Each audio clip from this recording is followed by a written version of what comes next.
تمہیں پتا ہے کہ تم کہاں کھڑے ہو؟ یہاں جسم کا بازار لگتا ہے۔ میں یعنی ایک مرد نیلے گلابی بلب والے اس قہوہ خانے میں اپنا سودا کرنے کے لیے کھڑا تھا۔ میں نے جواب دیا، ہاں پتا ہے، لیکن میں پیسے کے لیے کچھ بھی کرنے کے لیے تیار ہوں۔ میرے سامنے ایک ادھیڑ عمر کی عورت نہیں خواجہ سرا تھا۔ پہل اسے دیکھا تو ڈر گیا کہ یہ کون ہے۔ اس نے کہا، بہت نخرہ ہے تجھ میں، لیکن یہاں نہیں چلے گا۔ ایک آئی ٹی کمپنی میں 9-10 گھنٹے کام کرنے والا میں اس وقت قدرے سے سہما ہوا تھا۔ یہ احساس ہو رہا تھا کہ میرا ضمیر دم توڑ رہا ہے۔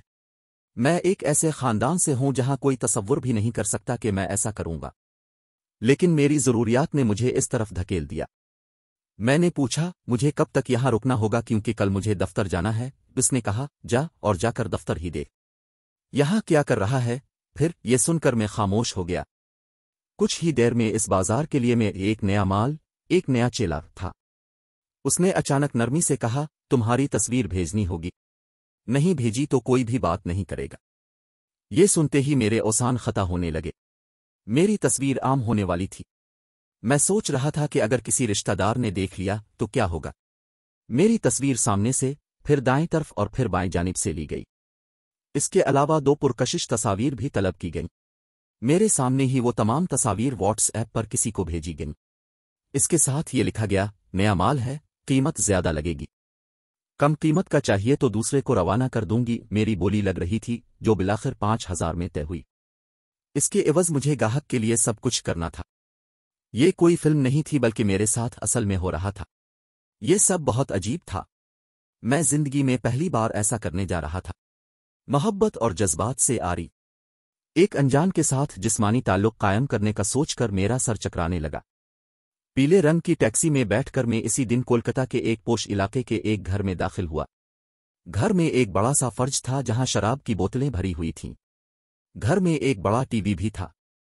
وہ شاید 32-34 سال کی شادی شدہ خاتون تھی۔ باتیں شروع ہوئیں تو اس نے کہا، میں غلط جگہ پھنس گئی۔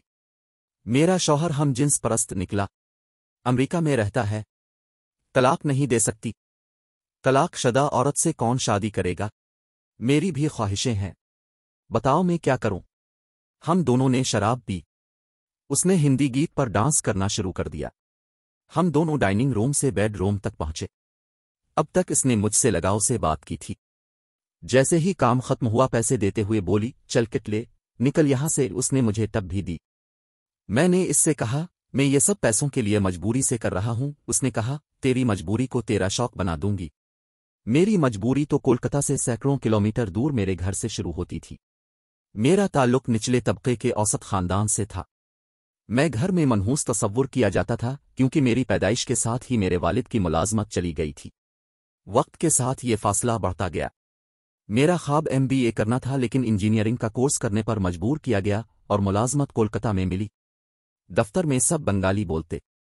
زبان اور دفتری سیاست کی وجہ سے میں پریشان رہنے لگا۔ شکایت بھی کی لیکن کچھ نہیں ہوا۔ باتھ روم میں جا کر روتا تو کارڈ کے ان اور آؤٹ کا وقت نوٹ کر کے کہا جاتا کہ یہ سیٹ پر نہیں رہتا۔ میری خود اعتمادی کم ہونے لگی۔ رفتہ رفتہ ڈپریشن نے مجھے گھیر لیا۔ ڈاکٹر سے بھی ملا لیکن مشکلات ختم نہ ہوئیں۔ ذمہ داریوں اور مصیبتوں کا بوجھ اتنا بھاری لگنے لگا کہ میں نے انٹرنیٹ پر تلاش کرنا شروع کر دیا۔ مجھے پیسے چاہیے تھے تاکہ میں MBA کروں، گھر پیسے بھیج سکوں اور کولکتہ کی اس ملازمت کو چھوڑ کر بھاگ جاؤں۔ اسی دوران انٹرنیٹ پر میل اسکاٹ یعنی جیگلو بننے کا راستہ نظر آیا۔ ایسا اب تک صرف فلموں میں دیکھا تھا۔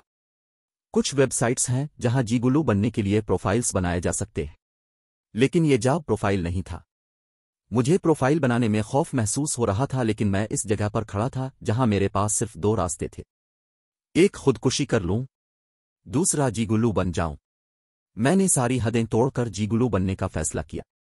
میں جن خواتین سے ملا ان میں شادی شدہ، مطلقہ، بیوہ اور سنگل لڑکیاں سب شامل تھیں۔ ان میں سے زیادہ تر کے لیے میں انسان نہیں مال جنس تھا۔ جب تک ان کی خواہش پوری نہ ہو جاتی سب اچھی طرح سے باتیں کرتے، کہتی کہ اپنے شوہر سے طلاق لے کر تمہارے ساتھ رہوں گی، لیکن بستر میں کچھ وقت گزارنے کے بعد سارا پیار ختم ہو جاتا۔ پھر ان سے یہ سننا پڑتا، چل نکل یہاں سے، پیسہ اٹھا اور بھاگ یہاں سے، اور مختلف قسم کی گالیاں بھی۔ یہ معاشرہ ہم سے لطف اندوز ہوتا ہے اور ہمیں ہی طوائف کہہ کر گالیاں دیتا ہے۔ ایک بار ایک شوہر اور بیوی نے ایک ساتھ بلایا۔